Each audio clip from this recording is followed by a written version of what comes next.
When we picture a hospital under bright fluorescent lights, the crisp white uniform is a universal symbol of order. We expect the person wearing it to be a master of clinical execution. Society associates that uniform with a highly specific, visible set of duties.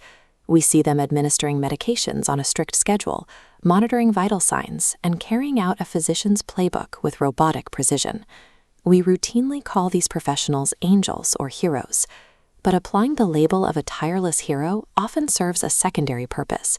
It masks the grueling physical reality of a 12-hour shift spent almost entirely on their feet. If we reduce nursing to a clipboard of clinical tasks and a stoic smile, we entirely miss the hardest, unseen half of the profession. There is a severe psychological toll to standing in close proximity to human suffering, hour after hour, night after night. Nobody logs the time spent holding a frightened patient's hand. There is no billing code for serving as the sole emotional anchor for a family navigating a sudden, terrifying medical crisis.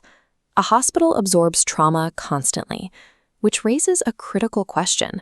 What happens to a sprawling medical system when the individuals absorbing its emotional shockwaves have absolutely nothing left to give? A shortage of specialized equipment or pharmaceuticals is certainly dangerous, but the most immediate threat to modern healthcare is the systemic burnout of the human beings who administer it. We tend to view emotional comfort as a soft skill, a nice bonus if a nurse happens to have the time. In reality, emotional labor is a mandatory, highly effective clinical intervention. Notice how stress hormones drop in direct correlation to nurse interaction time, speeding up physical healing. This physiological response connects directly to the bottom line. Patients receiving consistent emotional support heal faster, leave the ward sooner, and readmission rates drop significantly. Healing with hands and comforting with words produce measurable, scientific data points. Nursing empathy operates as a highly effective, completely unbilled medical treatment that underpins the efficiency of the entire hospital. Widening our lens from the individual hospital bed to the global scale reveals that nursing care is a primary driver of economic strength. When wards are fully staffed and nurses have the resources they need, large populations recover from illness and injury exponentially faster.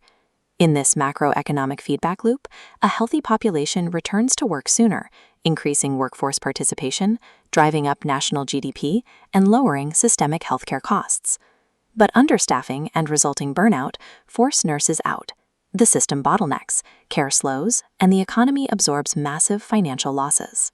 Maintaining a healthy nursing force requires specific, non-negotiable inputs, safe staffing ratios, and competitive pay, plus comprehensive mental health resources. Directing funds to these professionals is not an act of charity.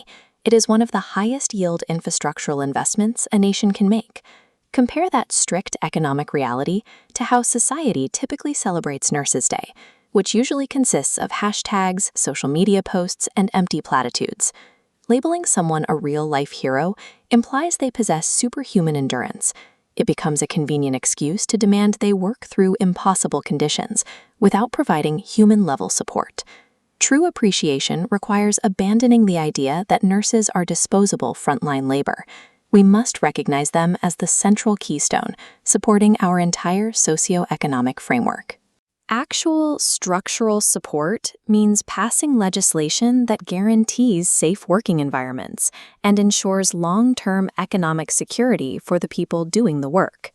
Protecting the nursing workforce is the only mathematical way to secure a stable future, making structural reform the only meaningful